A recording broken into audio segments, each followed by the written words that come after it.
The first question for tonight really is appropriate for Book Festival. It concerns books. Basically, a lot of books dealing with atheism have been doing very well. Mr. Harris's books and several other authors. So something about these books is resonating with some Americans and people around the world. My question, why? Why are these books popular? Why are they resonating? Who wants to take that?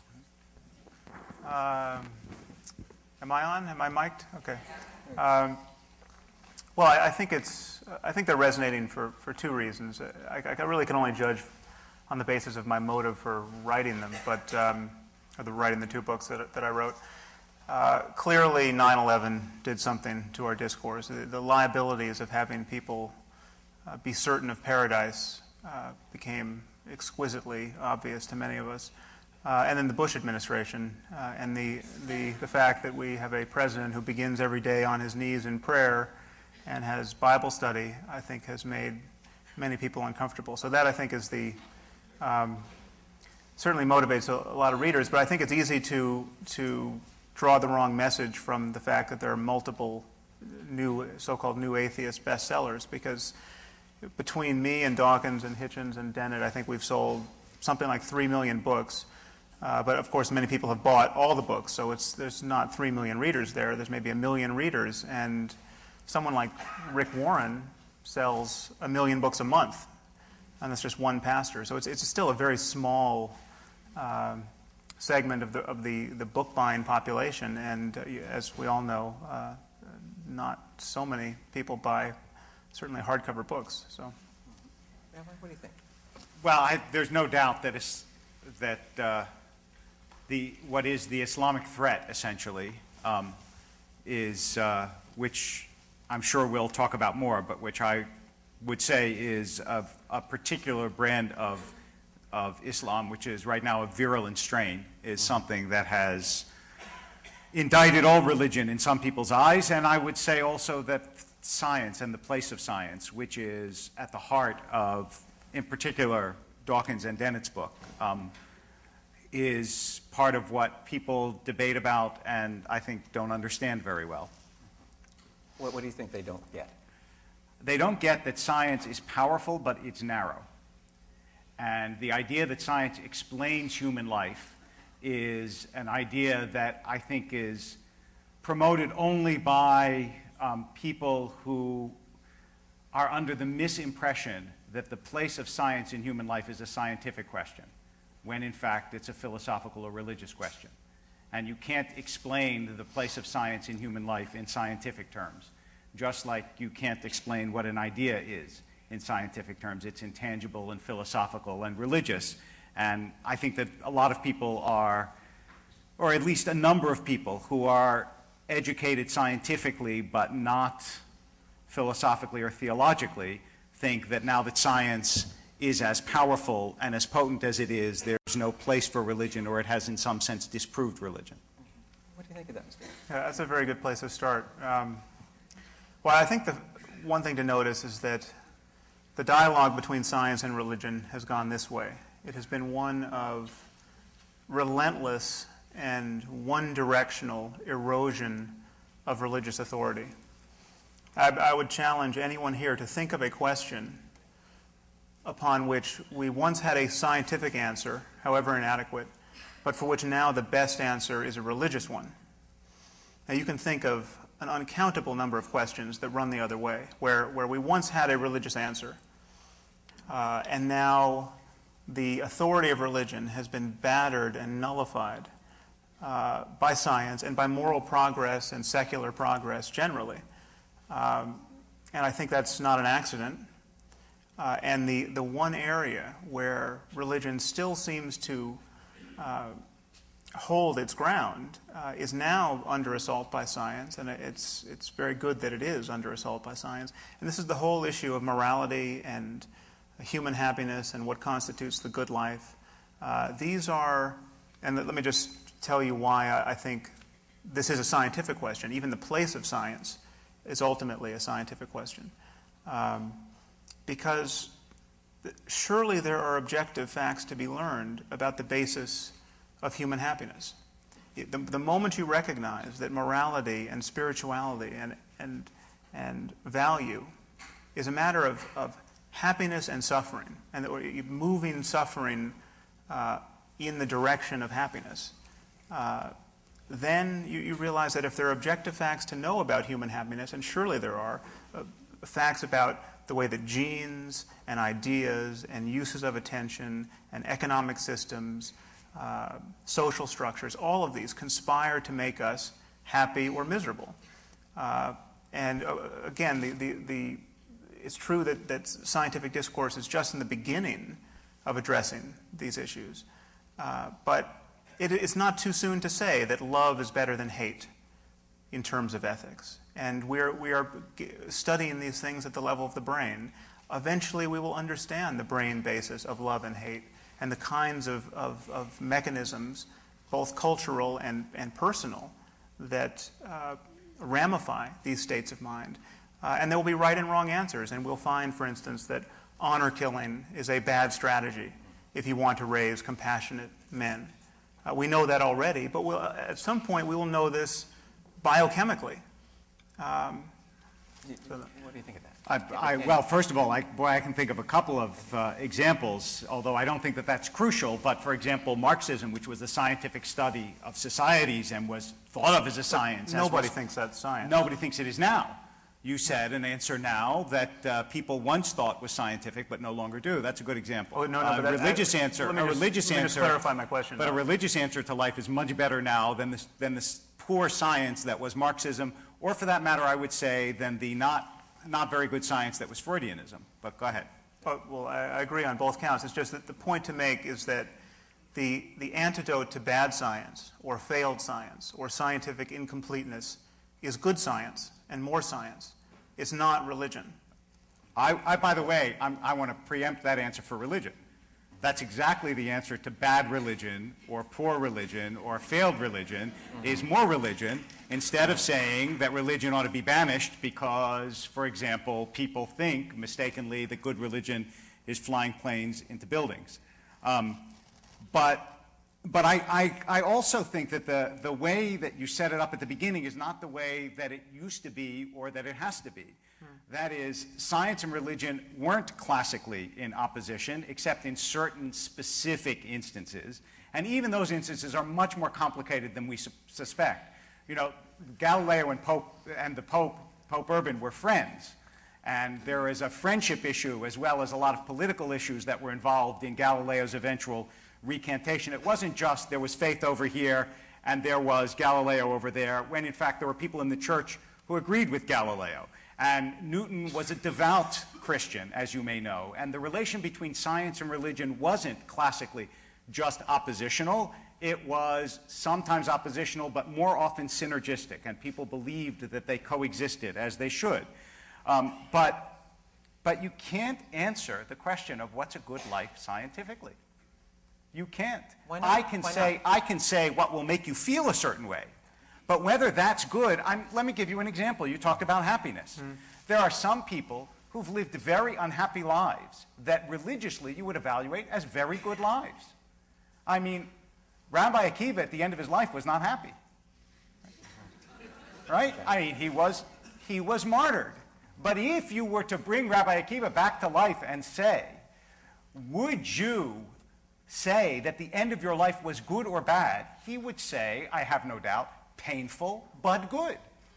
And if you said to him, but what about scientifically? He would say, well, scientifically I was being burned alive.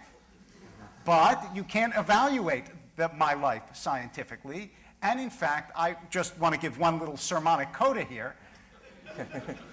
Anybody, just one. Yeah. Just one for the moment. Okay. How could you know me so quickly?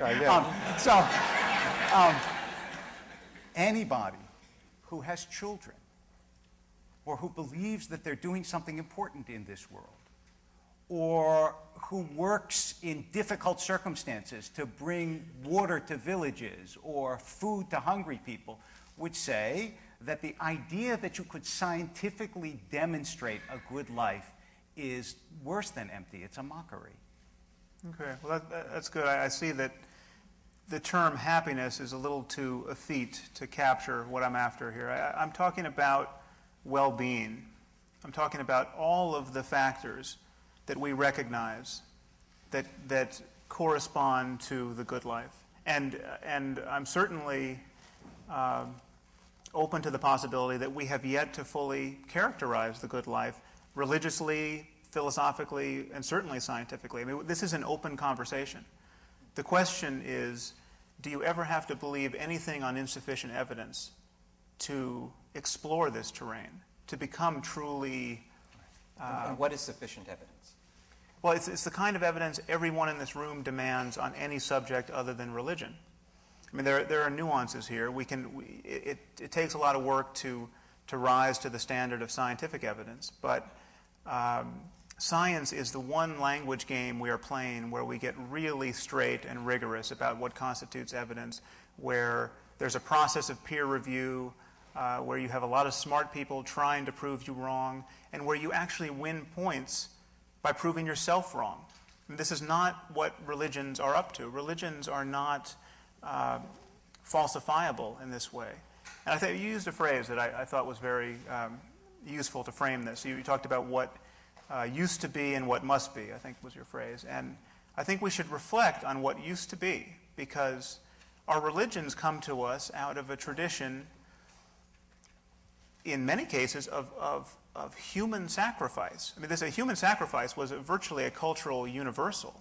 This is where we come from. These are the roots of religion. It's been by no means rare for a child to be born into this world only to find that he's being raised by religious maniacs who think that the best way to keep the sun on its course or to cure the king's venereal disease is to bury or butcher or burn him alive as an offering to an imaginary god. This is not just the Aztecs. This is the ancient Hebrews.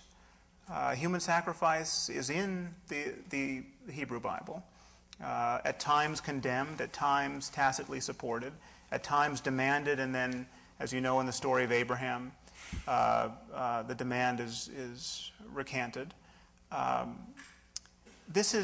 We come from generations of people who did not know a damn thing about the causes of events in the world that really concern them: the spread of disease, the failure of crops, the weather.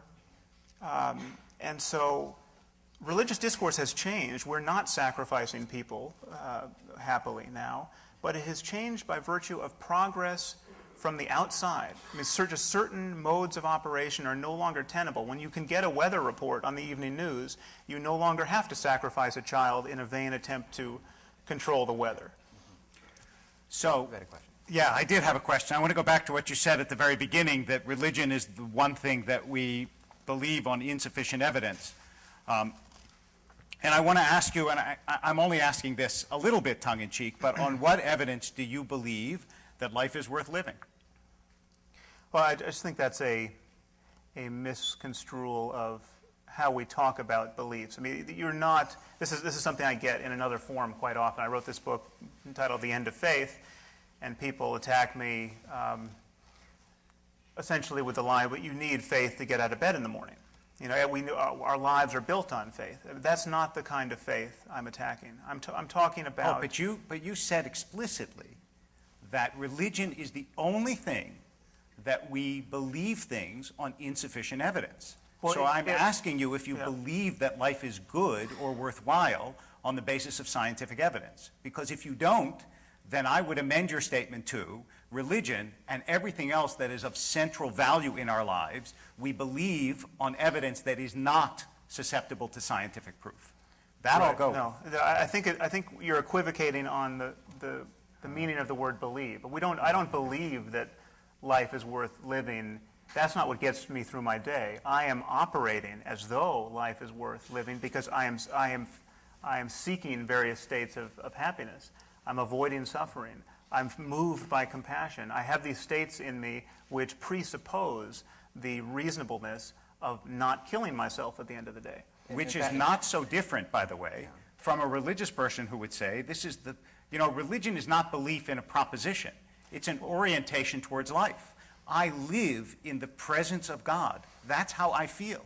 It's not that someone says to me, okay, here's all the evidence from column A and here's the evidence from column B. Now, which one do you decide on?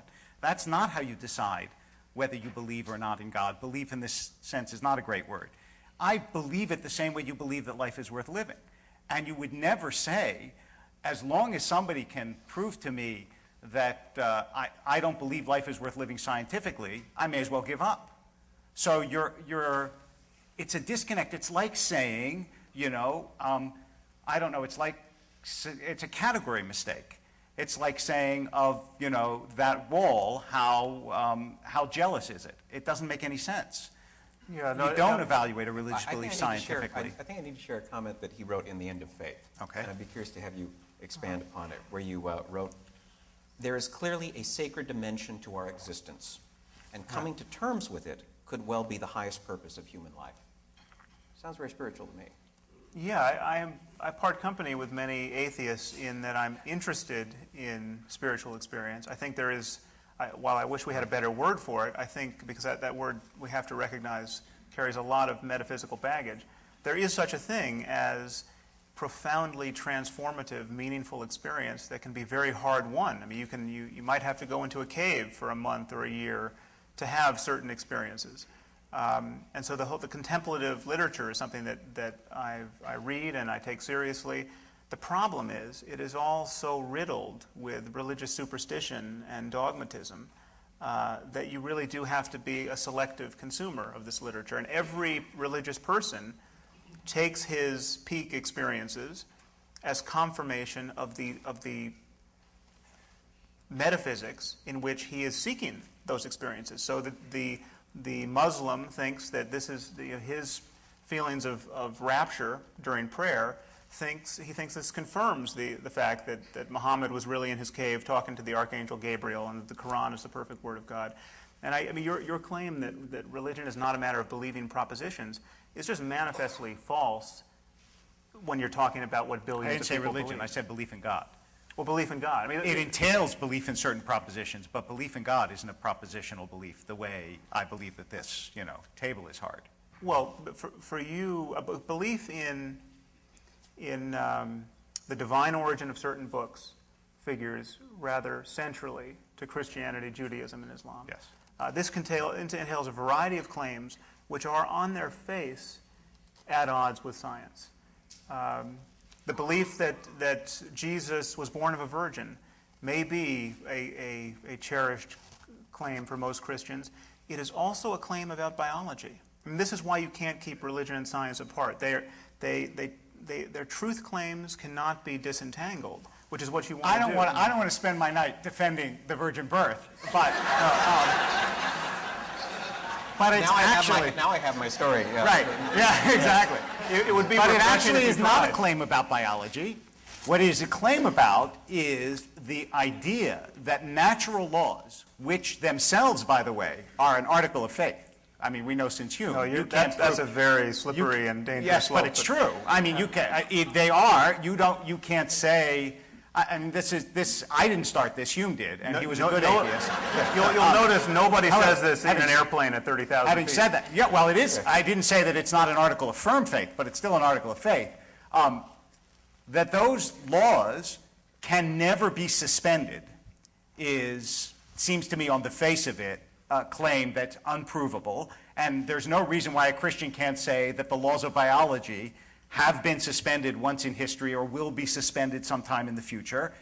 That's not the same thing as that doesn't appear to me to be a conflict claim. between. It is a claim about physics and cosmology. I mean, it touches all of science. And so, I mean, for instance, the idea, this expectation on the part of something like 59% of the American population, according to Gallup, that Jesus will return to Earth to judge us. This entails claims about the human survival of death, apparently the human flight without the aid of technology. I mean, this is what people are visualizing. Do you think, I'm curious, do you think that the idea of human survival of death is an anti-scientific claim? Well, in the naive form that most people entertain it clearly is. Now, they don't think that their body doesn't disintegrate. They assume that it does disintegrate. What they assume is that there is something inside of you that is eternal, which I assume as well. And it doesn't seem to me resurrection. doesn't seem to me anti-scientific. Well, it's anti-scientific if you believe that you have good evidence for that. I mean, this is what's anti-scientific. When your certainty, when your convictions don't scale with your evidence. I mean, I'm actually open-minded on the survival of death. I don't know. You say about reincarnation, that there could even be evidence for it in your book. Yes, I mean, I can easily tell you what would constitute evidence. I'm not saying this evidence exists, but I mean, I can tell you what would constitute evidence for the truth of Mormonism. It's just not forthcoming. We're not going to get political on this. I mean, there are all kinds of scientific things you can say about religion, which religious people tend not to want to hear. I mean, you can say, for instance, that Mormonism is objectively less likely to be true than Christianity. Why can you say this? Because Mormonism is just Christianity plus some rather stupid ideas. Let me ask you seriously a question that's not.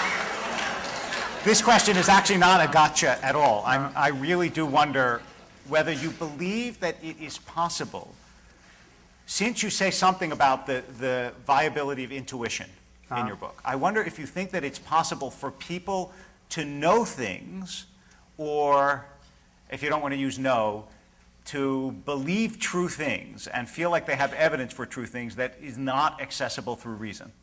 Or is that not possible? Yeah, well, this opposition between intuition and reason ultimately is a false one, because our reasoning is intuitive to the core. I mean, if I ask you how you know that 2 + 2 makes 4, you will be at pains to explain it. And intuition is simply that mode we're operating in where things just strike us as true or false, and we can't get beneath them. Now, there are ways to get beneath them scientifically. I mean, we can know a lot about intuition and failures of intuition. And we use certain intuitions to get around other intuition. I mean, just take a very simple example. If I asked you how, if you folded a newspaper 100 times, how thick would it be? Most people intuitively think, well, I can do that, and it's going to be, as thick as the Sunday Times or a brick or something. But it's actually, 6 billion light years across.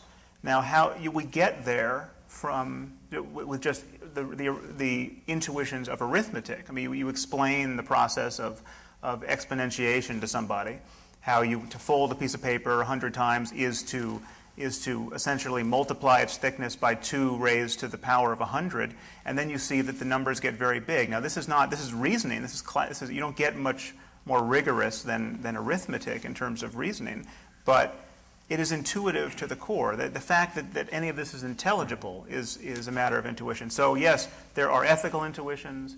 There are, I would argue, contemplative or spiritual intuitions, but no intuition you can have when you sit down in prayer or in meditation is going to authenticate most of what religious people believe most of the time in the service of their religions, like the virgin birth of Jesus, or the divine origin. No, I agree, and I don't think that most religious people would say that that comes to them through intuition. But I wonder, since from the beginning of time, 98% of all human beings who have ever lived have had an intuitive sense that there is something, some being or force greater than themselves, does that constitute for you even a scintilla of evidence that it's true?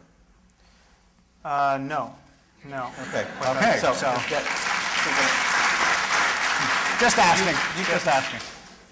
You touched on something earlier that relates to a question I want to ask. Many writers dealing with this subject have talked about the dangers of religious fundamentalism, of extremism. You've talked about religious moderates. Right. If you could share those ideas, and I know you're interested in this topic as well. Yes. So, well, an example of it, although not a particularly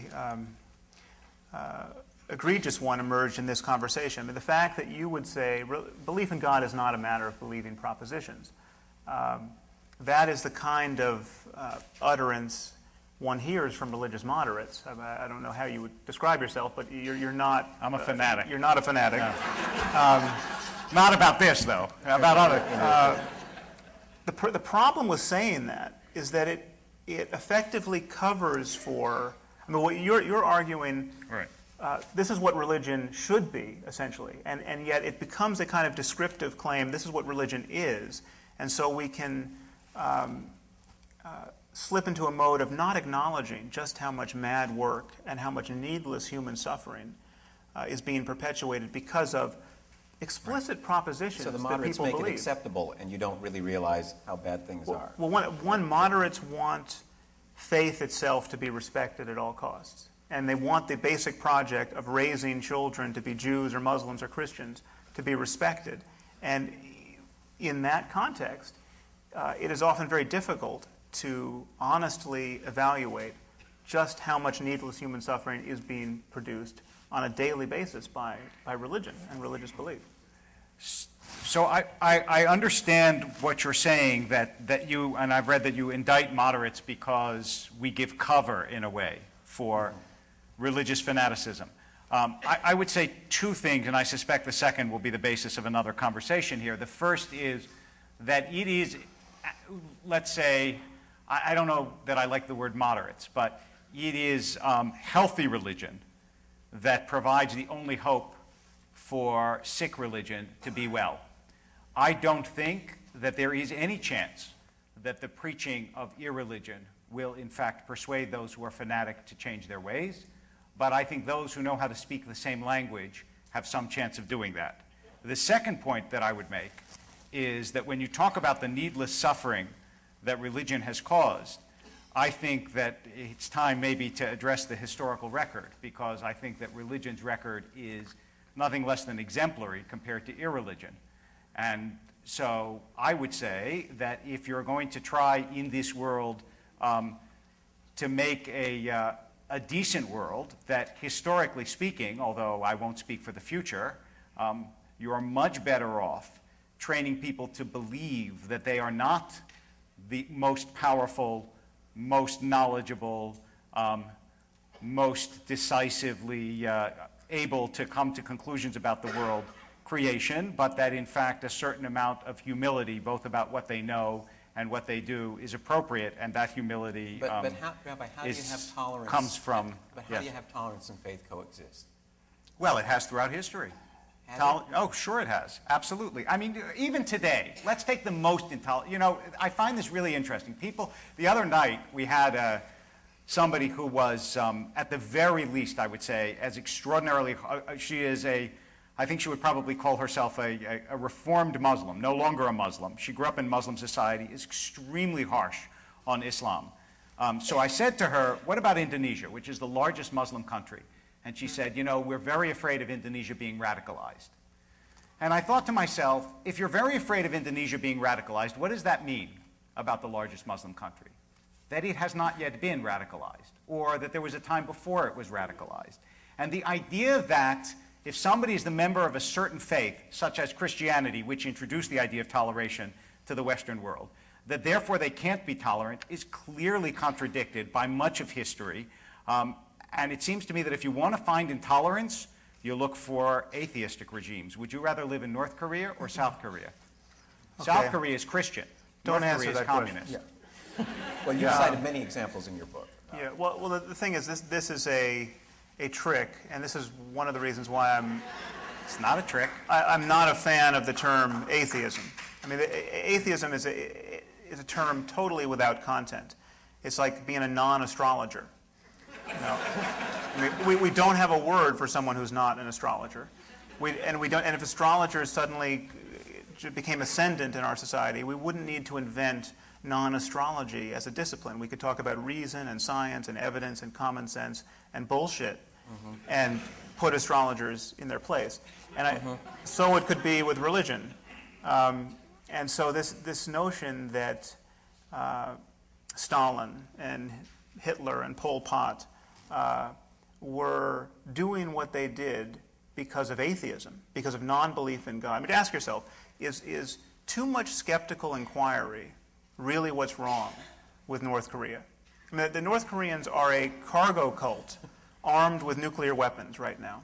They think that the food aid that we give them is a devotional offering to the genius of their dear leader. They are systematically impoverished, both physically and in terms of information. Too much knowledge, any knowledge is too much knowledge in North Korea. This is not a paradise of reasonableness. Now, all I'm advocating is that we use the same standards of rationality that we use in every other area of our lives when people start making claims about the divine origin of certain books and the virgin birth of certain people and the glorious end to history where the good people will be raptured into the sky. These are the kinds of things that we should apply pressure to. And it is taboo to apply pressure to these claims. And religious moderation, unfortunately, ramifies that taboo. Okay, so first of all, it's hardly taboo. I mean, 3 million books may not be a lot in your litany of bestsellers, but it's a lot of books, and I don't think that it's certainly in our society and in Europe it's not taboo to preach atheism. More books are poured forth every day. But here's the question. I do want you to look actually at the historical record. Let's just take the Western monotheistic faiths, okay? Before they existed, think about the world. Forget the pre-state world, where cultural anthropologists tell us that about 1 in every 4 men died of violent death. And then you had pre-monotheistic regimes like Assyria, Babylonia, which were savage beyond the imagination of anything you will find in the Bible or anywhere else. And then, all of a sudden, when it became possible for there to be a regime without a religion, and you know when that became possible, right? That became possible in the French Revolution. That was when it first became possible to not have a religion. Now, is it just an extraordinary coincidence that genocide started to enter the modern world, first with the bloodbath that followed the French Revolution, then with the Napoleonic Wars, that the worst war that ever happened in this country, the Civil War, was not a religious war, that when you had regimes, whatever you want to call them, that explicitly rejected religion, you had Stalin, Mao, Pol Pot, I mean, I could go on and on and on. It just seems to me an extraordinary coincidence, far beyond the possibility of believing, to say that, no, what was wrong with all these regimes is that they didn't think like Sam Harris. Because it's true, they didn't think like Sam Harris. But the values that you take with skeptical inquiry are values that, in fact, were taken from the religious regimes that you find unpalatable and that were rejected by all these regimes that were genocidal, including, of course, the worst from the point of view of any single country, which was Hitler, Mao, and Stalin. Okay, there are a few claims there that we have to shelve. One is this idea that you just claim that I got my morality from a religious tradition. Ask yourself, when you pick up the Bible or the Hebrew Bible or any holy book and find ethical wisdom in there, what is that process like? I mean, you pick up Leviticus or Deuteronomy, and you find that if a woman is not a virgin on her wedding night, you're supposed to stone her to death on her father's doorstep. Okay, presumably you choose to reject that pearl of ancient wisdom. And then you find another line, I think this is also in Leviticus, love your neighbor as yourself. Or the golden rule, as preached in the New Testament. And this resonates with you as a good operating premise to generate further moral intuitions. If nothing else, it's a good ideal to live toward. Now, that process, the guarantor of your morality in that case is not the book. It's in your brain. And this kind of truth testing is something that we bring to religion. Now, religion does a lot of work on people, and you can get good people to believe some very terrible things in the name of God, and this is what worries me about religion. And I think we waste time talking about Stalin and Hitler and Pol Pot, frankly, because these were political religions. These were dogmatisms through and through, and when anyone started to make too much sense in opposition to these dogmatisms, they were carted off and killed. These were not contexts in which rational discourse prevailed and the best idea won. So to call them science is just to misuse the term. And it's I mean, in the case of Hitler, it's just a total non sequitur because Hitler never really repudiated Jesus, and he used Jesus in his speech, and he was facilitated by 1,000 years of religious fulminating against the Jews in the name of Christianity. I mean, religion is implicated, certainly, in the Holocaust. So it's not, I think, a conversation worth having. I'm sorry, I brought a quote. This is from Viktor Frankl, who is a survivor and a therapist. This book, The Doctor and the Soul. The gas chambers of Auschwitz were the ultimate consequence of a theory that man is nothing but the product of heredity and environment, or as the Nazis like to say, of blood and soil. I'm absolutely convinced that the gas chambers of Auschwitz, Treblinka, and Majdanek were ultimately prepared not in some ministry or other in Berlin, but rather at the desks and in lecture halls of nihilistic scientists and philosophers. Okay, well, that is an opinion that I think we can all reject on its face. Really? Clearly. Do you really think you think Auschwitz yes, is the result absolutely. of I thinking think too that the clearly about the physical rejection, world? the rejection of transcendence and the idea that human beings are all heredity and environment and breeding and eugenics and social Darwinism was absolutely a much greater contributor than the hatred of Jews? Than the rejected Christianity. Well, it wasn't just the destruction of the Jewish people.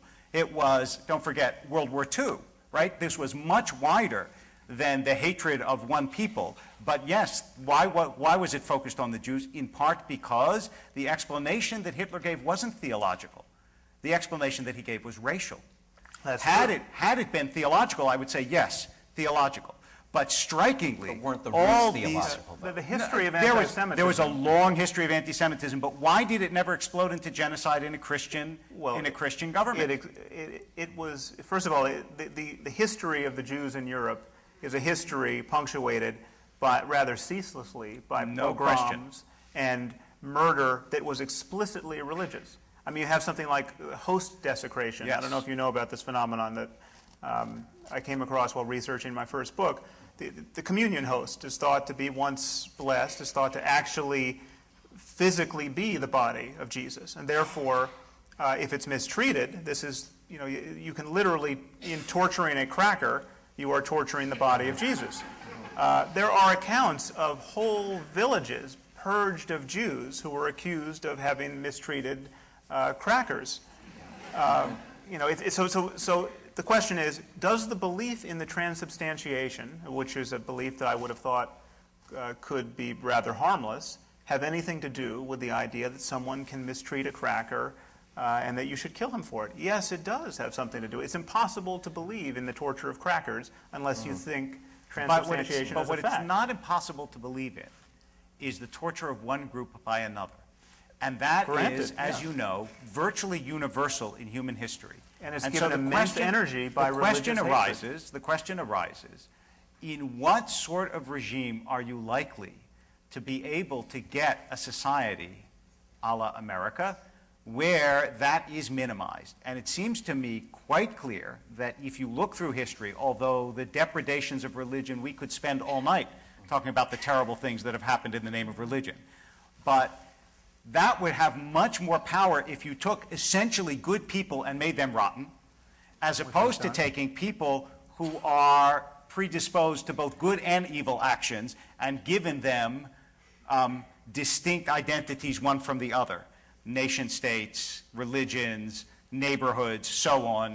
And what you get, almost inevitably, is the action of one group against the other. And in fact, the only transcendent idea that I can think of that really does tie one person to another is God, which is why when you actually filter that book through a person, as opposed to, say, just opening Deuteronomy, which no tradition that I know of suggests is a way to learn morality, but when you filter it through a person, you get someone like Isaiah who criticizes Jews on the basis of the Bible that he knows far better than we, or Hillel who, when he's asked to summarize an entire tradition, knowing it intimately and intricately, doesn't say, go persecute someone.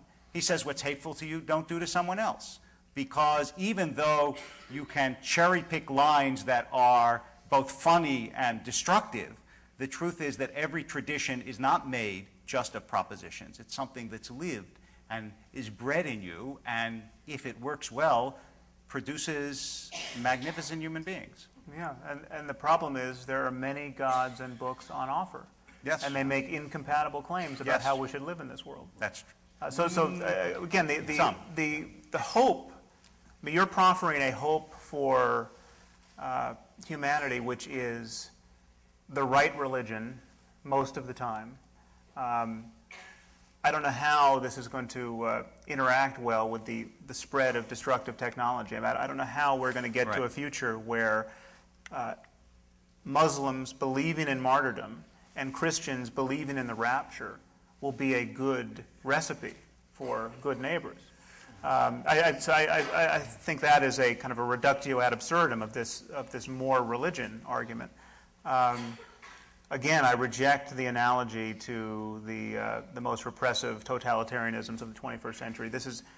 I'm simply arguing that we need to cease to reward people for pretending to know things they do not know. And the only area of discourse where we do this is on the subject of God. Let me ask you.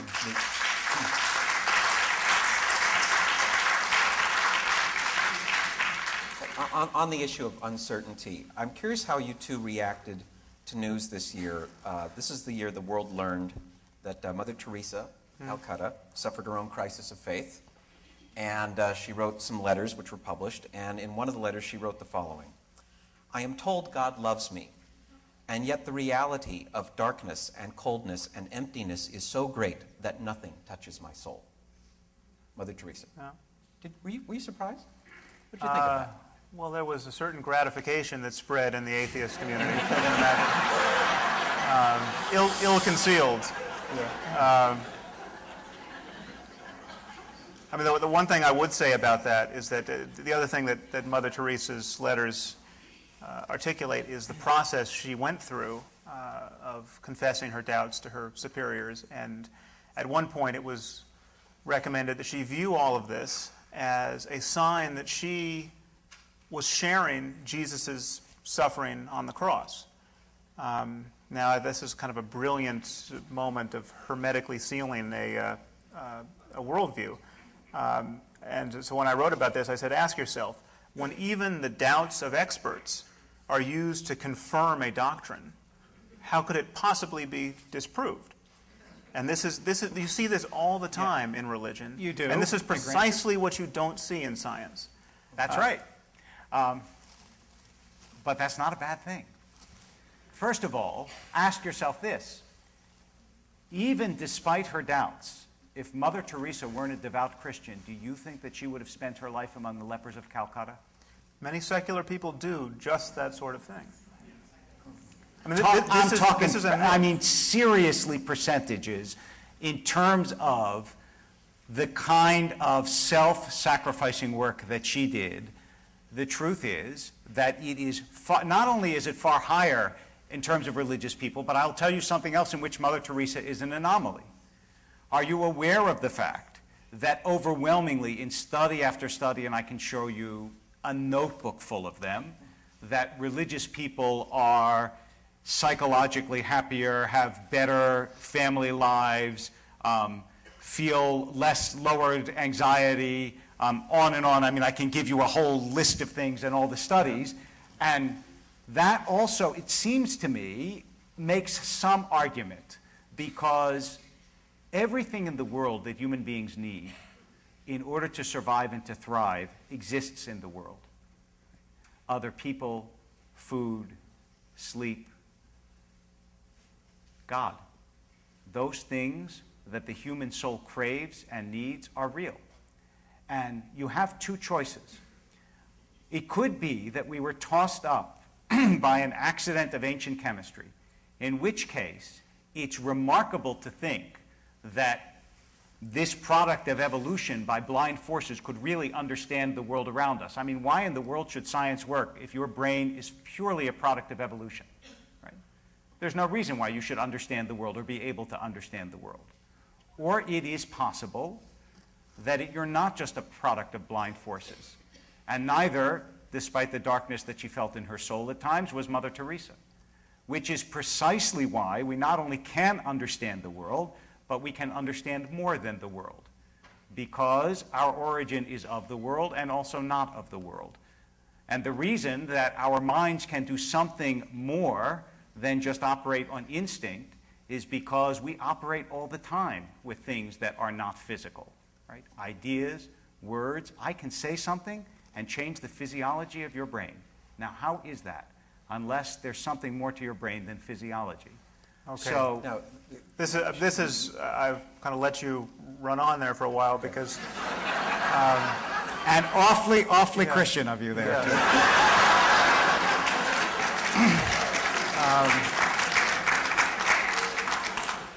I certainly didn't mean that disparagingly, No. but you were essentially talking the talk of science, or attempting to talk the talk of science. You're talking about No. the basis of ideas in the brain, or they couldn't possibly be rooted in the brain. No. They're non-physical. I mean, Yes. that's prejudging essentially the mind-body problem. Yep.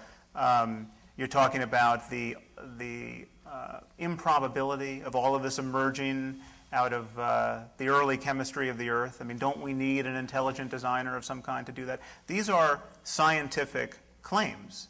And it's ironic that religious people generally talk about humility, talk about the arrogance being on the side of science, and then at the drop of a hat, weigh in on scientific claims and make claims about the nature of the universe that no cosmologist can make, that no biologist can make. I mean, this is. I have quite lots of astonishing. cosmologists and biologists who make the identical claims that I did, but they're actually not scientific claims. They're philosophical claims. Well, many of them are scientific. I mean, when you're talking about probabilities, when you're talking about the relationship of mind to matter, these are scientific claims, and we know that almost everything you take yourself to be as a matter of subjectivity has its basis in the brain, and we know this with one exception. I mean, I have written about this, that we have not reduced consciousness itself to That's brain a function. fairly formidable exception. It's huge. Yeah. It's huge. But everything else you take yourself to be as a matter of mind, your ability to recognize faces and speak English and form concepts. I mean, people have this naive idea. When you think of yourself as a soul that may yet survive your death, you are thinking of yourself very much intact. I mean, the stories of going into the tunnel of light and recognizing grandma entail a fair amount of mentality. Mentality we know can be disrupted at the level of the brain because we see these neurological complaints all the time. And the proposition is that if you damage a brain a little bit, you destroy English and an ability to recognize faces. But if you damage it totally at death, lo and behold, the soul, still able to recognize grandma, will rise off the brain and go into a tunnel of light. These are scientific claims, and they are profoundly naive. It's not a scientific claim. It may be a scientific claim to say that my ability to speak English can't be disrupted by disrupting my brain. But the essence of what a human being is, which is the one thing that you say we don't have a scientific explanation for, is consciousness. Well, it's not just human beings. It's dogs. We don't know where consciousness emerges in the natural world. We don't know where it emerges, or self-consciousness, although self-consciousness is probably different from consciousness in animals. That would be my guess. But it isn't just that. The morality, consciousness, all these things which are susceptible of scientific exploration are not susceptible of scientific explanation because they're not scientific questions. When you ask, for example... You don't think depression could be susceptible to a scientific Sure, account? I absolutely do. So where do you draw a line between a mental state like depression and one like joy? And the existence of a mental state, and the existence of a sense of identity that makes you a human being that could transcend your death. The point is that if you believe in that existence of identity as a human being, it can even be diminished in this world, but it doesn't mean that it's diminished forever. In the same way that it didn't exist before it came into this world, which to me doesn't mean that it didn't exist in some state that we don't understand. Right? Before I was born, I wasn't conscious of me. Does that mean that I really didn't exist at all? That, to me, is a religious claim, not a... You don't exist. Many people claim to find it impossible to believe or to imagine that they won't exist after death. Just try it for a second. I mean, you imagine that everyone in Paris right now is getting along fine without all of us. I mean, none of us are in Paris. We are really, really materially absent from whatever is going on in every other city on this planet right now. You were absent for all of human history before your birth. The idea that you simply can't imagine not existing after death is really kind of just for lack of trying, I think. Granted, this is terrifying, and I think it's terrifying not so much in our own case, but it's terrifying in the case of those we love, and we are terrified to lose the people we love in this world. That is an objective fact, if there is one in this area, and religion is the strategy we have adopted to keep that terror at bay. So it's not religion, then what do you have? Well, it's not that you necessarily have a replacement for everything religion does on every question. I mean, you don't replace the belief in Santa Claus with something that does exactly what the belief in Santa Claus did. You know, equally consoling, equally motivating on Christmas morning. I mean, it doesn't happen. Except that it's just not true that religion is the strategy that we've adopted to deal with that fear. Religion is infinitely more than that and more complicated than that. Religion is also the strategy, if you call it a strategy. I mean, religion is also the recognition that the world is filled with an order that is inaccessible to measurement and reason. It's the recognition that human beings have a certain purpose in this world. It's the things actually that you espouse, although you don't espouse them with a religious purpose. I mean, it's the thing that gives meaning to what you say when you say this form of religion is bad and this form of religion is good. A moral judgment for which you have no basis if there is, in fact, no moral order. If it's just... Well, no, I absolutely did not say there was no moral order. See, this is... Well, where does the moral order come from? Okay, this is something I want you to all know. Before we talk on that level, I want kind of a big picture view for you all to notice. There are three ways to defend religion. One is to argue that religion is true, that one specific religion is true, or that God exists, or that the Bible was really dictated by him. Another is to argue that religion is useful. Okay, right. And this is a religion is useful argument. Religion is the basis for morality. Please notice that this is a very different track to run on, and it says nothing at all about whether or not God exists. Of course it does. No, because if I conceded to you... I'm sorry. You can't characterize my strategy and not let me tell you that you're wrong. But let me finish the point. Yes. Okay. Feel free to tell me I'm wrong, but just hear what I'm claiming. Okay. Even if I conceded that religion is profoundly useful, so useful as to be indispensable. You know, people without religion will just rape and kill each other, and we don't want that, so by all means, fill the churches and mosques and synagogues. That would not, for a moment, grant credence to the idea that one of our books was dictated by an omniscient being or that such a being exists. All religion could function like a placebo. And I could invent a religion for you right now that would be guaranteed to be useful, in fact, more useful than any religion in existence, and you would know it would be untrue. I mean, right this moment, I could invent a religion which the precept is be kind to others, don't lie, cheat, steal, or kill, and this is where it gets novel. Make sure your children make every effort to understand science and mathematics to the best of their abilities.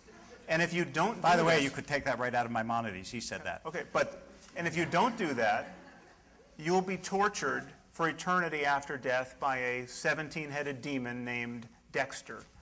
Okay? All right. If we could spread this faith to billions right now, we would live in a better world. Absolutely. If we could replace Islam with this faith, we would live in a better world, for starters. Okay?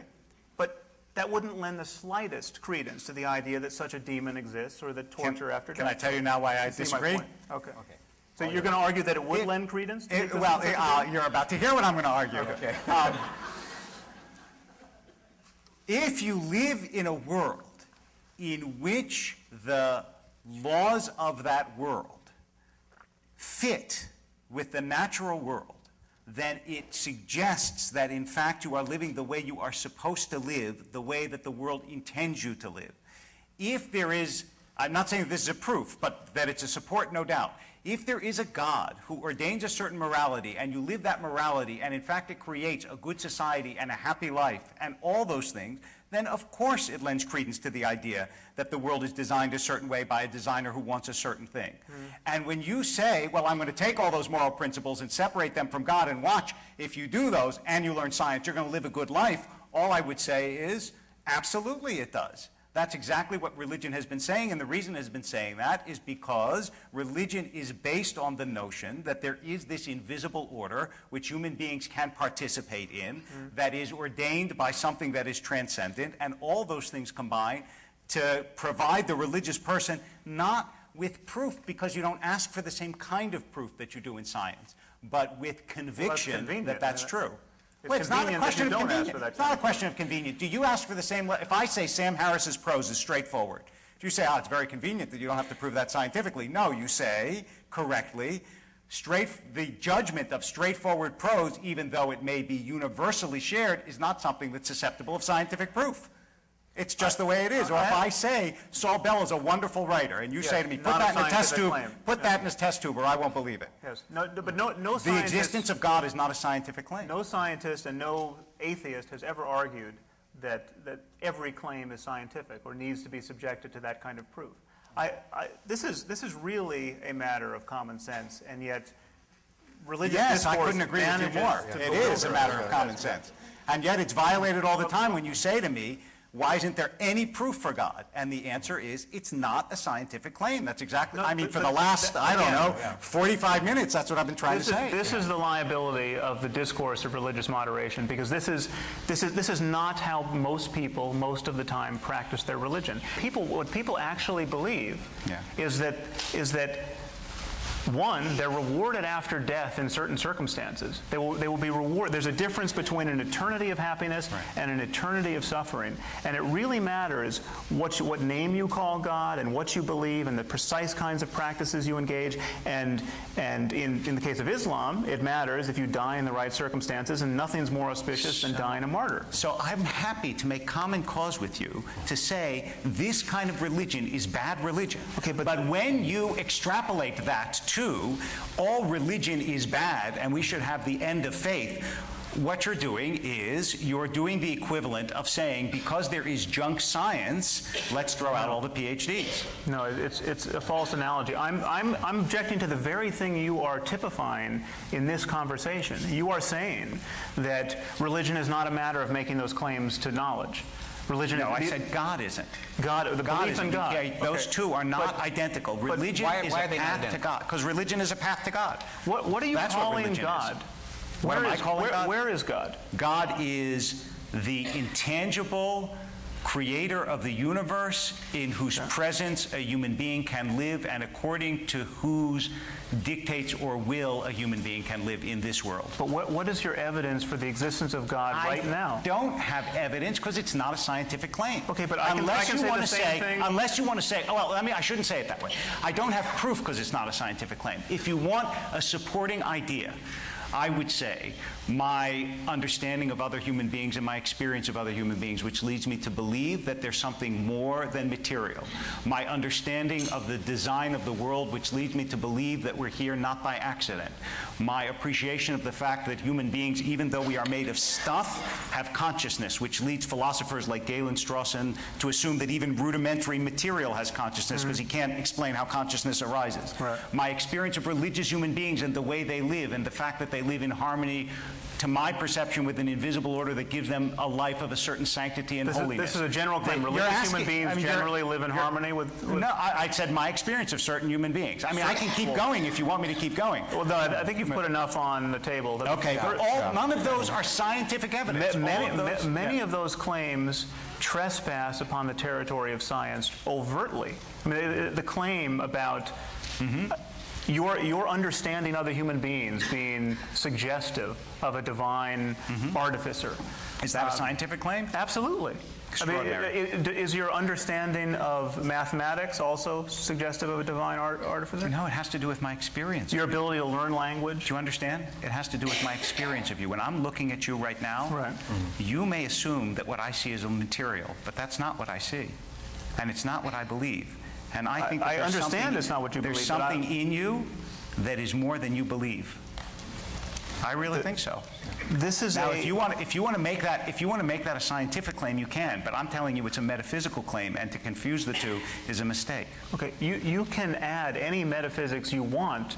Thank you. In that, by that means, I mean, I can say, I see you as a reincarnate personality, and I think you were probably I was someone famous on Atlantis. Yes, Don't make me like a washerwoman in a previous people do this all the time. I mean, you can broadcast. I mean, this is constrained by our common sense in every other domain of discourse. I mean, just take, for example, the people who think Elvis is still alive.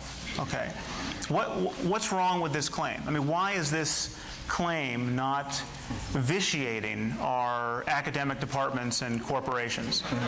I mean, I'll tell you why, and it's very simple. We have not passed laws against believing Elvis is still alive. The problem is that whenever somebody seriously represents his belief that Elvis is still alive, in a conversation, on a first date, at a lecture, at a job interview, he immediately pays a price. Yes. He pays a price in ill-concealed laughter. Right. Now, surely you can agree with him on that. That is a good thing. Now, then he could rattle on about, this is not a scientific claim, this is a matter of faith. You know, when I look at you, I see you might be Elvis. I mean, he could do this. Except that, you know, this is like I mean, almost all the books. I don't believe it's in your book, to your credit, but the Bertrand Russell teapot analogy, right, which Dawkins is so fond of, that there might be a celestial teapot circling the globe. I think it's in my book too. Is it? Shame on you. If you make a claim about the existence of a physical entity like Elvis or a teapot, yes, that is evaluated the way you evaluate any other physical entity. That's why I keep saying, and I will say it again, that it is not a scientific claim to say that I believe you have a soul or that God exists. If it were a scientific claim, then you would be able to evaluate it the same way you could get a telescope and look for a teapot, but you can't. Let me ask you a question that deals with, let me change gears on you guys here. A question that deals with human creativity. Okay. Religion has inspired a lot of great works. Look at the world of music, the visual arts. Okay, let's just for a second say the world comes over to your way of thinking. Right. How does that affect the arts? Music, literature, The Simpsons. You know, I'm just curious. What would the creative world be without that? I think it's a false fear. The idea that we wouldn't find any reason to build beautiful architecture or paint nice paintings, but for indulging certain religious superstitions. It's just not. I think Feynman once wrote that it was a poor poet who must fall silent when he finds out that the sun is actually a massive sphere of hydrogen fusing into helium. I mean, it's not. The claim is that you have to take something on faith to be creative, and I think it's a product of an argument that you used briefly early on, which is a fallacious one. This idea that the percentages of people who do these great, I think you used it in the connection in terms of goodness, not in terms of art. Yeah, in terms of goodness. Right. Most people. Was it not fallacious in goodness? Yeah. I'm just well, yeah, curious. no, it's fallacious. Okay. Most people are doing this good work are doing it for religious reasons. Well, most people, most of the time, have been religious throughout human history. There has been no one else to do the job. This is true. Yeah. I mean, most people who have plucked chickens have plucked them while believing in God. That does not mean you need to believe in God to pluck a chicken. That is precisely why. That is precisely why it's important to look at the 20th century and the 19th century, when it was possible to have societies that didn't believe in God, and to see what happened. But you have to look at what else they believed in. When I did that, you said, but they didn't believe what I believe. And what I'm saying is that if very you had few people do believe what you believe, apparently. No, I being Sam Harris here, not what I, David Wolpe, believe. You said, when I said Napoleon, the French Terror, the Civil War, Stalin, Hitler, Mao, Pol Pot, all these, as soon as it became possible to have non-religious regimes, look what happened to the world. You said, but what about people who believe what I do? And what I'm saying to you is that thus far, in the world, extraordinarily enough, when you remove religion from a society, it is not ruled by Sam Harris's. That's not the way it seems to work. Now, you'll tell me this is a utilitarian argument, and indeed it is. This doesn't prove that religion is true, but it certainly does prove that there is a values vacuum in societies when you suck religion out of it or force it out that is, to my way of thinking, terrifying. It does not prove that simply because you have to look at what else these people believed. There is a values vacuum in religion. There's a values vacuum in an organization like the Catholic Church that preaches the sinfulness of condom use in sub-Saharan Africa. Yes, I agree with you. Okay, there's a values vacuum in that same institution that shelters its pedophile priests, literally an army of child rapists, based on its own intent upon maintaining its integrity as a religious institution. There's a values vacuum in, and I could go on. And it's not like religion is this perfect advertisement for the kinds of values you get once you believe that your book was dictated by the greater universe. It is an imperfect institution that is adopted by imperfect people in an imperfect world. And if you expect that it's going to be perfect, then you will be consistently disappointed. And that's why every religion that I know of emphasizes the fact that goodness is a continual and often failed struggle. And as does science. One would expect that science doesn't emphasize that goodness is a continual but failed struggle, right? I mean, certain scientists may, but science as a whole doesn't say anything about the metaphysical nature of human goodness. And by the way, Richard Feynman said explicitly that science and religion ought to be able to coexist. So I'm glad that you quoted him, because that lets me get that little appercue in. I'm going to step in here now. I'm getting the signal over there that, do we have the microphone available for questions? Where's Gatti? Okay. So remember, the hope was for questions, not speeches here. Okay, you can line up on either side here. Let me start over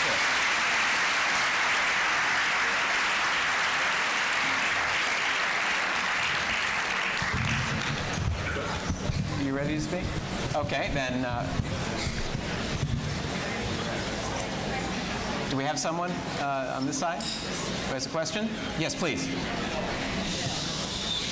Rabbi Wolpe, at the beginning of this discussion, Sam Harris talked about the Bible and how human sacrifice is pervasive in the Bible, and how the ancient Hebrews practiced it, but you didn't respond to that. No. And I wonder what your response would be. Sure. I didn't say that it was pervasive. Don't want to.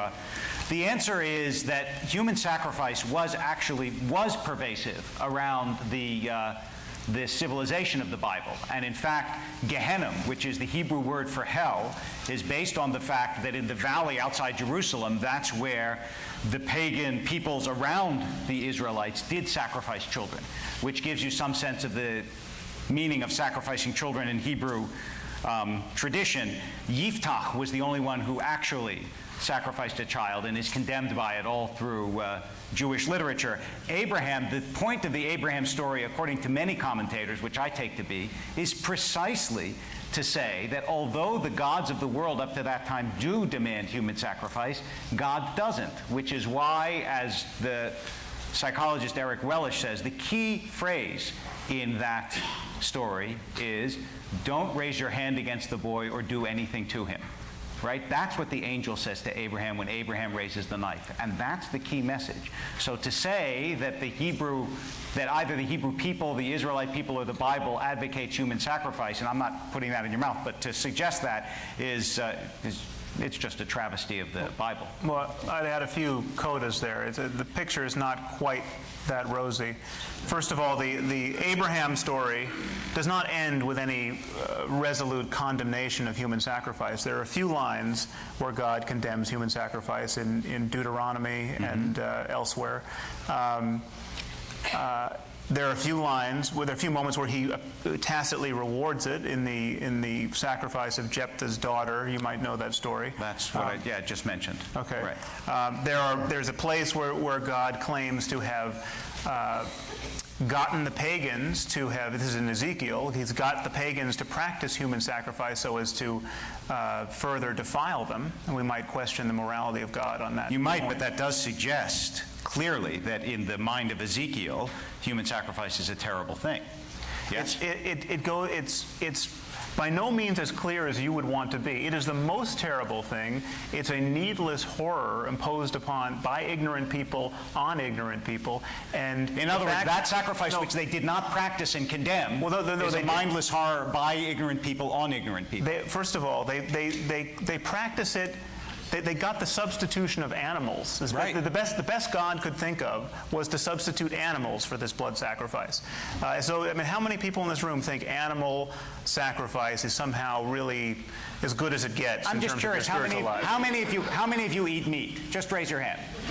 And when that animal is killed for the meat that you eat, is it a sacramental thing that feels holy when you understand you're doing something about taking a life? Or do you let the slaughterhouse just kill the animal and you buy it in saran wrap? Just curious. Not so easy. Oh, okay. Question over here. We're going to go back and forth. Yes, sir. Mr. Harris, you got pushed into a corner a couple times on the issue of utility, if not on the epistemic issue. And it seems like for a bunch of reasons, including like building imperfection and so preventing scapegoating, there is a degree to which it's tough to institutionalize skepticism. It leaves a complete vacuum, not an imperfection, when we try to suck it out of society. If that should turn out to be true, is that an indict of at least the New Atheist movement, if not of small forms like this where we discuss the epistemic validity of God? Is there an idea that we shouldn't be going outside telling people to be skeptical of God because it leads to a bad society? Yeah, no, it's not a... there are kind of two levels on which I heard your question. I mean, how did you mean skepticism? Skepticism in terms of... In every time where the rabbi said atheist society has gone bad, you're like, yeah, that's not my atheist society. That's an ideology. Well, the thing is, it's a false analogy, because what was operative there was not too much skeptical inquiry on the nature of God. An unwillingness to believe in the divine origin of certain books. What was operative there were other ideas about the purity of German blood in the case of the Holocaust, ideas about economics and rather bogus ideas about science in the case of communism. And these were other ideas, and just the rampages of tribalism and greed and megalomania on the parts of certain leaders. Other things were operative. It's not. I mean, I want to make it very clear. I'm not holding religion accountable for all the bad things religious people have done in the world. I'm holding it accountable for all the bad things they only could have done because of religion. Okay, and that's why calling Stalin an atheist is a false argument. He was not moved on the basis of his critical inquiry, on the basis of his lack of faith, to kill tens of millions of people. I want to clarify that, because I agree with you, but I don't think you're addressing the point. The question is not, I'm not saying that, put an atheist in and look at the terrible things they'll do. I don't want to be understood to be saying that. What I'm saying is, when you remove religion forcibly from a society, the question, and I think this is what the questioner is asking, history shows that you get so far a terrible result. So the question is, can you in fact institutionalize this wonderful skeptical inquiry scientific basis that you assume. But he's not suggesting doing it forcibly. Yeah, nobody is suggesting a program here. I'm suggesting a program. Exactly what we do. Worse. It's exactly what we do with Elvis. I mean, or astrology, or anything else that gets laughed off the dais. I mean, just imagine if, or it's what we do with any other god but the God of Abraham. Imagine a political candidate who was forthcoming about his belief in Poseidon. It would be a problem. He could not possibly get elected. It's not like someone has proved that Poseidon doesn't exist. I mean, that is Russell's teapot. You cannot prove that Poseidon doesn't exist. The question is there any good reason to believe he exists? The answer is no. It's the same answer for the God of Abraham. Okay, question over here, sir. This is for first Mr. Harris, and I guess Rabbi Wolpe will respond. You had mentioned that there were 3 ways, I believe, to defend religion: the argument about truth, the argument about utility, but I didn't catch the third, and I don't think you got to the third, because I think the third you went off on some tangents, and I was curious what the third was and what the response to that would be. Well, the third is simply to attack atheism essentially as another religion, to say that it's intolerant, dogmatic, that it relies on the same kind of, Rick Warren said it when I debated him for Newsweek, I don't have enough faith to be an atheist, he said, because it's the most gratuitous faith claim of all. It's the claim that the universe came out of nothing. Who could believe that? I mean, that's essentially the third. Okay. To that. Yeah. Question over here. Yes, Rabbi, before you were saying that your belief in a soul or belief in God is a metaphysical claim, not a scientific claim, which I guess means essentially it's a leap of faith. If it's a question of a belief in faith, then why, in the words of Rodney King, can't we all just get along? Why are religions fighting one another, killing one another over something that essentially is a fairy tale? It's a I was with you until the last 2 words. Okay, so let's put the fairy tale phrase aside. And look, this is a critical question, and I would give 2 separate answers to it, both of which I think are complementary in both. First of all, it's very rare, not unprecedented. The Crusades are probably a precedent. It's very rare for religions to fight each other for no other reason than religion. You always got politics, you've always got land, you've always got religious economics. Jews throw dirty diapers onto other Jews in Israel because they're not really religious. We're not talking about disapproval. You're talking about serious conflict, right? And if you're talking about why Palestinians and Jews fight, why Pakistan and India fight, it's not just, oh my God, they're religious. Okay, that's first of all. The second issue is, I don't believe, is a religious issue. The second issue is an otherness issue. Anybody who believes that human beings are basically good and kind towards one another has never visited a playground. Right? All you have to do, just go see how kids treat a kid when he first walks into the playground, because he's the other, right? And the challenge to religion is to transcend the treatment of the other, which at its best it does, and at its worst it doesn't. But the reinforcement of they're the other happens not only in religion. I mean, why did France and Britain fight a 100-year war with each other? It's not because of religion. It's because the damn Frenchmen and the damn British, right? And that's ingrained in us, and that's what we need to overcome. Thank you. Let's see. Question over here. Yeah. Mr. Harris, these are 4 short quotes from your book, The End of Faith. While religious people are not generally mad, their core beliefs absolutely are. It is difficult to imagine a set of beliefs more suggestive of mental illness than those that lie at the heart of many of our religious traditions. Theology is now little more than a branch of human ignorance. And last, people who harbor strong convictions without evidence belong at the margins of our societies, not in our halls of power. So with that said, how dangerous do you think our world is when our own leaders, especially our presidential candidates from a supposed superpower, profess such devotion to the supernatural? Well, clearly I'm worried. I mean, I wouldn't be doing that. I think it's a few things to say here. It's easy to exaggerate the problem, and it's easy to overlook very important differences among religions. I mean, one problem with a discussion like this is we have a word religion that is a suitcase term. I mean, religion is a word like sport. You know, you have a sport like, you know, Thai boxing, where people get killed and hit in the head with elbows and knees, and then you have a sport like lawn bowling. You know, and what is in common between these sports apart from breathing? Not much. And yet they're both sports. And religion is like that. You have a religion like Jainism, which I occasionally reference because it is the one truly nonviolent religion. I mean, the core dogma of Jainism is nonviolence. So that no matter how fanatical you get as a Jain, you are never going to be a Jain suicide bomber. I mean, you simply cannot make sense of it by the lights of Jainism. Now, by no stretch of the imagination is Islam a religion of nonviolence. Islam is a religion of violence in certain circumstances, and it is a great danger to us all that these circumstances can be construed with enough agility as to apply almost anywhere, anytime, to anyone who wants to die for the faith.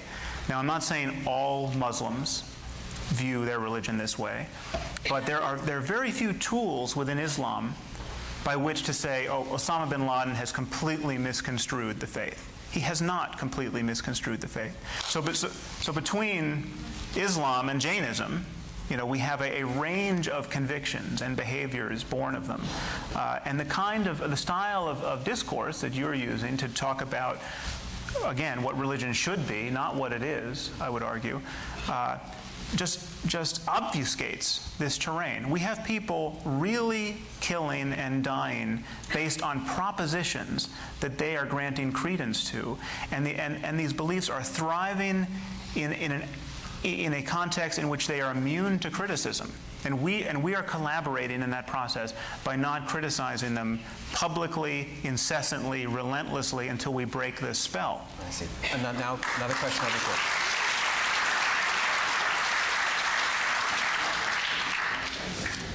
Rabbi Wolpe, I hear religion talked on many different levels tonight. And I believe you believe in God. But I'm wondering about the other religions. And how do you determine that your religion is the right religion and your religion is the true path to God, as opposed to two virgins waiting for me in heaven, or Jesus Christ coming back to save me? And I don't understand how religious people are convinced that their religion is right. And where does that come from? Well, I mean, I always say when people ask me that it's my job to argue Judaism's excellence, not its superiority. I'm actually not concerned to make truth claims over other religions, because religion is not just a matter of propositions, it's also a lived life. The way that I understand it is, religion is an orientation and a system of patterns and behaviors that allows you to live in the presence of and with the consciousness of God. I assume that other religions can do that too. What I evaluate in other religions are the things about them that impinge on the rest of the world, like Sam was just talking about, right? If you're a suicide bomber, then I condemn that in your religion, which leads you to do that. But I have no idea to what extent a Muslim or a Christian exists in the presence of God, except in as much as they tell me that they do. So that, for me, is sufficient. It seems to me that religious tolerance consists exactly in that. That is, I practice my religion because it gives me all the things that it gives me and because I believe it to be true. It doesn't mean that I have to belittle or dismiss the paths of other faiths. Question over here. Rabbi Wolpe, if we go back in time and find a group of Jews 1,000 years ago, a couple thousand years ago, who were devoutly religious and kept the Sabbath and did all the rules, but also owned slaves, and on Sunday would stone adulterers and homosexuals and anybody else the Bible says to stone, would you say that they're good people according to your view of what God wants from us? And if those same people, we found a tribe in Africa who kept those same rules today, would you also say they were good? Well, if you ask 1,000 years ago, let's just assume they weren't religious and they owned slaves. Then you could evaluate them one of two ways. In the context of their time, were they good? You might consider them good. In the context of what we would call eternal values or today, no, they clearly weren't good. And you would say the same thing about a tribe in Africa, which is that they were morally undeveloped, right? So that to me, I mean, but my understanding of religions is that they go through a spiritual evolution, which is, by the way, not only, I didn't invent this. I mean, look in Maimonides when we're talking about animal sacrifices. You know why Maimonides said that God instituted animal sacrifices? Because he was weaning the Israelites off an atmosphere and a society in which people actually sacrificed human beings, just as Sam said, in an echo of Maimonides, and that suggested that eventually you wouldn't need animal sacrifices either. So the idea that spiritually one evolves, that seems to me perfectly compatible with faiths. You wouldn't expect that God could give a message that could be absorbed equally in every society at every time. Rather, over time, messages get refined, understood better, and lived better. You want to comment on that? Because you've talked about the adherence to the holy books, though. Yeah. I don't think he answered your question. I think it was a very good question. Two claims here. One is that you almost made it explicitly. It was certainly implicit. The idea is that at the time, I mean, the Canaanites were so ill-behaved that just getting together a coherent list of reasons to kill your neighbor was an improvement over the general barbarity of the time.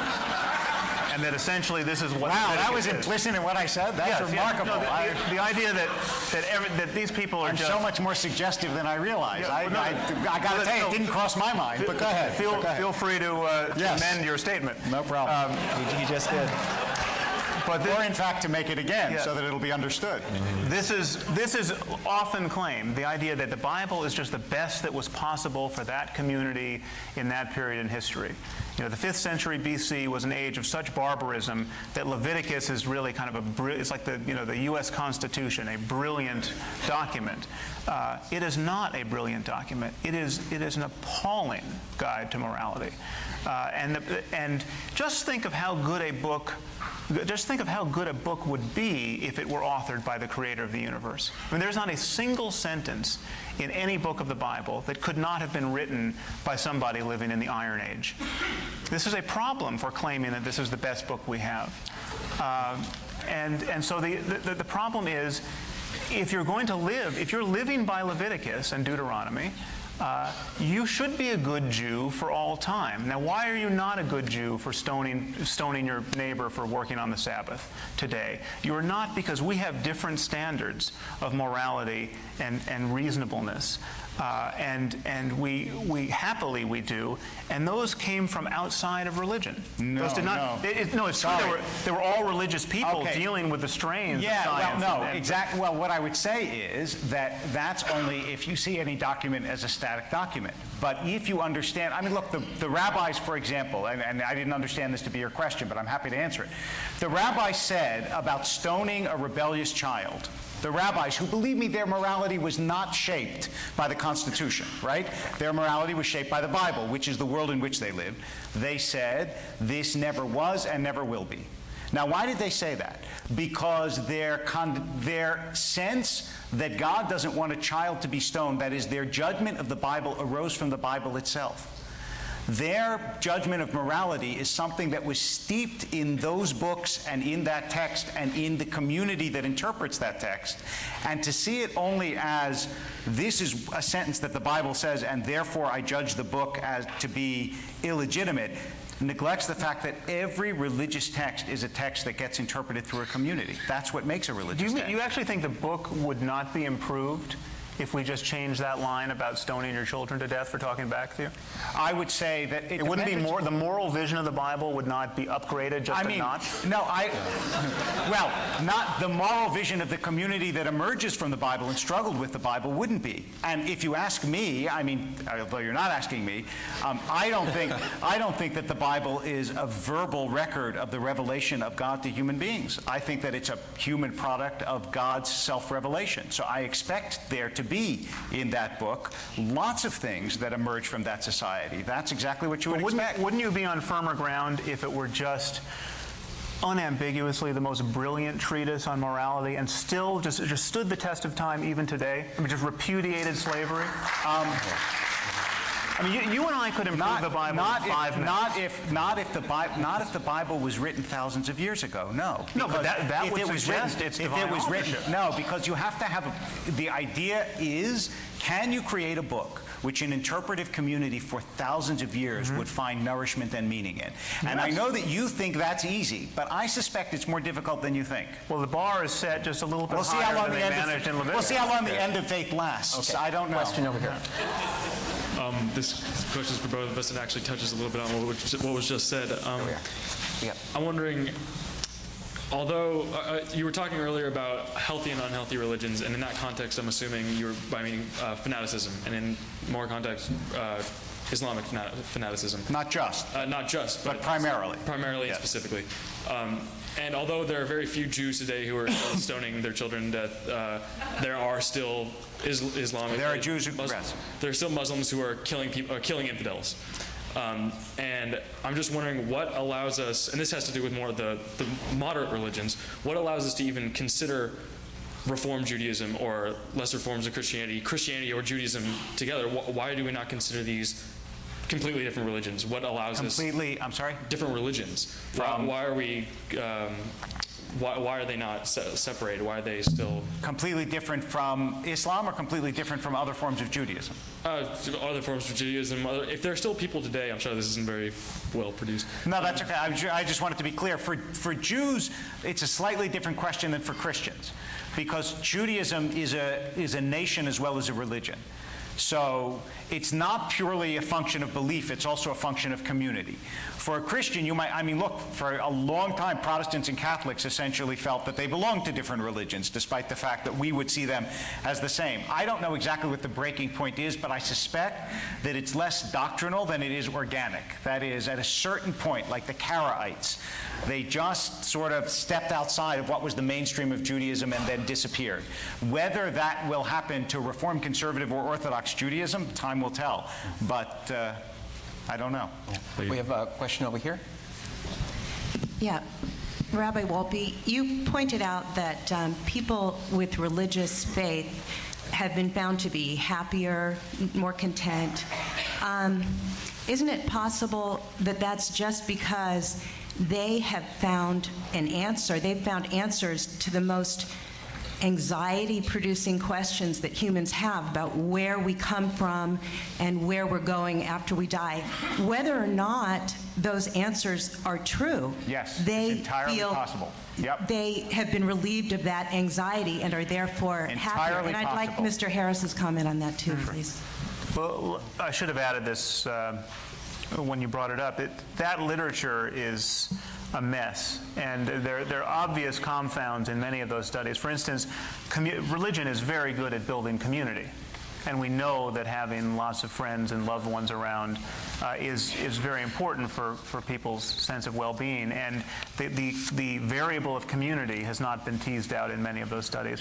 There's also the example of societies in Western Europe, like Sweden, where by every marker of the health of a society, they're healthier than our own. I mean, for educational markers, markers of violence and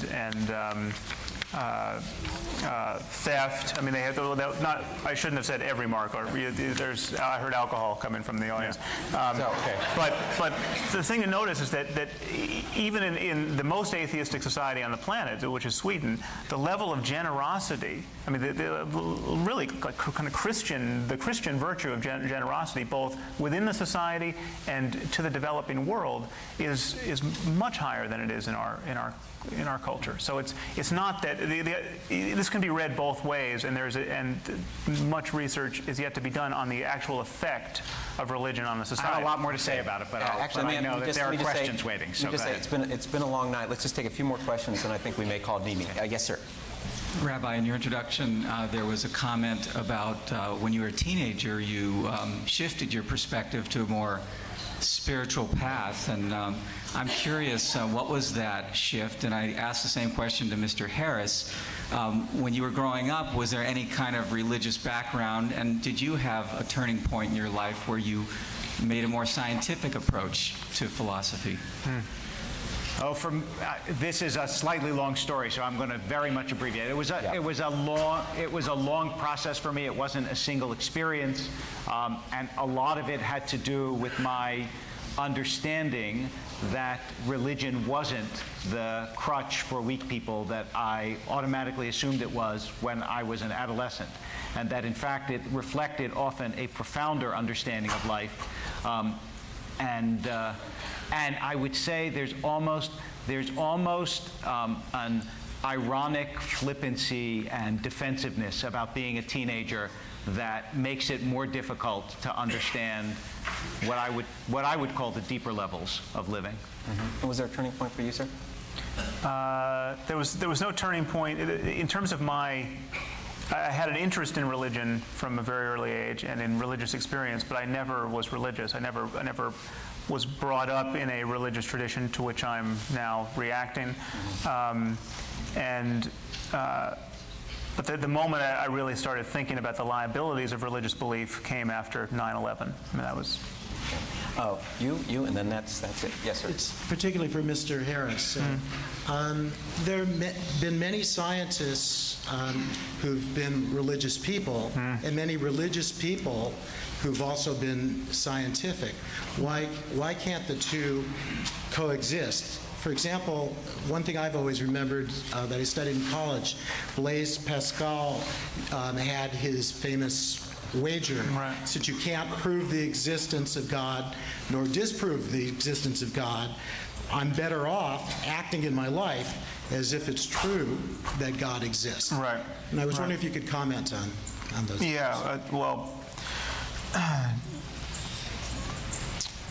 I think the best way to address the compatibility of science and religion is in the person of Francis Collins.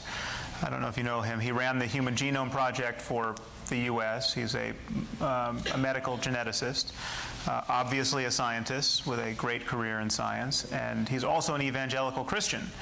And he's written a book entitled The Language of God, where he claims to square his evangelical Christianity with the last 50 years of molecular biology and argue successfully that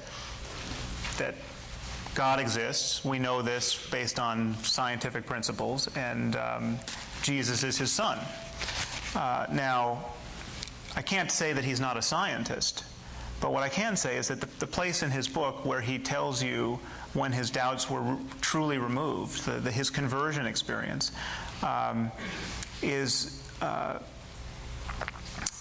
testifies to the way the human mind can be partitioned, where a scientist can lapse in the most egregious way in terms of his scientific standards.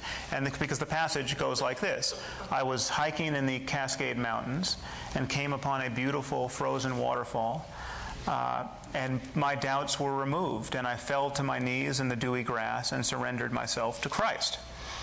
That's virtually verbatim. So now I would suggest to you that it should be obvious to all of you, and it certainly should have been obvious to Francis Collins, that if a frozen waterfall can testify to the divinity of Jesus, anything can mean anything. He said he actually elaborated on this point. In an interview for Time magazine, he said the waterfall was frozen in 3 streams, and this put him in the mind of the Trinity. Okay, this is psychotic thinking in any other context. You know what about that? No, wait. Is that maybe that's the point? Well, of course, it's exactly the point. When you apply the wrong category to the wrong experience, it seems ludicrous. What he was saying is, I had a religious experience. Read the first chapter of Ezekiel. You'll see it in even a more extreme form. A religious experience, if you're outside of it and you evaluate it, of course, so does a poetic experience. I could say to you, shall I compare you to a summer's day? And you'll say, that's an idiotic thing to say. I'm not a summer's day. Well, of course you're not. And yet, there is a truth in not you are, but and yet there is a truth in metaphor and in imagery. And what seems to me significant, and by the way, I've read Colin's book, and I think it's a pretty good book. What is significant is here's a guy who was trained in science, who evaluates things scientifically and recognizes intuitively, as not everyone does, that his experience of religion is not to be evaluated scientifically. You think that that's a failing in him. I think that that is a measure of the largeness of the man's soul. Well, it's clearly a failing in that he goes on to make explicit claims about the divinity of Jesus, his resurrection, the likelihood of his return to earth. In other words, having had an experience of God, he believes the tradition in which other people who've had experiences of God have taught him, we've come here. It's like what people said about Plato. Whatever road of life you walk down, you found him on the way back. That's what he experienced in his faith. Okay, last question here. Okay, Rabbi, do you think that Western religion in particular, and especially as far as science is concerned, the problem is anthropomorphic imagery of God and all the stories that we tell that, of course, appear to be, just unfathomable. Right. The rabbis say that the Torah speaks in the language of human beings because they recognized exactly that problem. When you seek to express that which is not human, first of all, we're limited by our conceptual apparatus, right? I mean, how do you imagine? It's like when you read science fiction. So the creature has 3 heads, right? We can't really imagine something that is other than ourselves. And this is what I would say sort of I say to students, when you're 5 years old, you can't imagine what a 20-year-old is. It's far beyond your conception. Now, we are, in terms of God, far less capable of understanding God than a 5-year-old is of a 20-year-old. So we use very elementary images to explain something that is infinitely greater than ourselves. The only time it sounds silly is when you think you have to put God on a conceptual grid. When you say, well, obviously, there's no God, because like Yuri Gagarin, the cosmonaut, said, I was up there in space and I didn't see him. Right? Yeah. So all I can tell you is, if that's your measure, you'll never see him. Yeah. So now let me.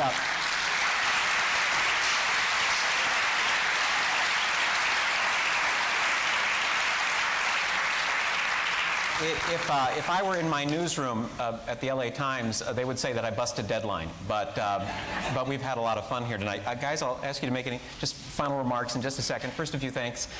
Thank you to the university for organizing this event. And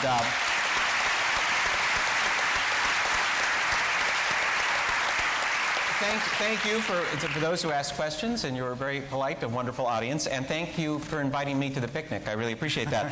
And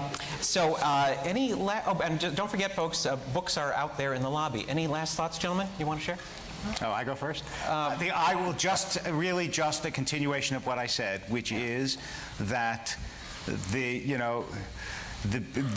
Bible says that the beginning of wisdom is reverence for God, and I would say that the beginning of wisdom, rather than, let's say, reverence for God, the beginning of wisdom is the assumption and the belief that it could be possible that things exist in this world which human beings cannot measure, to which they do not have access, except by something that is transcendent inside of us. Just as our limbs have limitations and we can't fly, our minds have limitations too. But the fact that we don't understand something greater than ourselves doesn't mean that it doesn't exist. Yeah, Mr. Harris.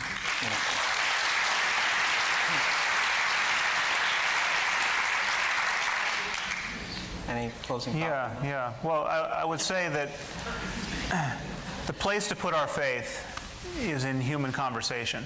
This is all we have to work with. And the choice is to have a truly modern 21st century conversation, availing ourselves of all of the tools and all of the wealth of human effort that is our legacy. Or we can fixate our conversation in a prior century. It can be the 7th century if you're a Muslim. It can be the 5th century BC if you're a Jew.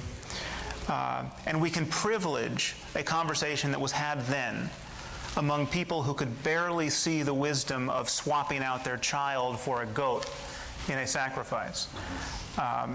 And dignify their claims to understanding reality with some kind of special prescience. And I think we should be very leery of doing that, given what we see about us in the name of religion. Okay, thank you.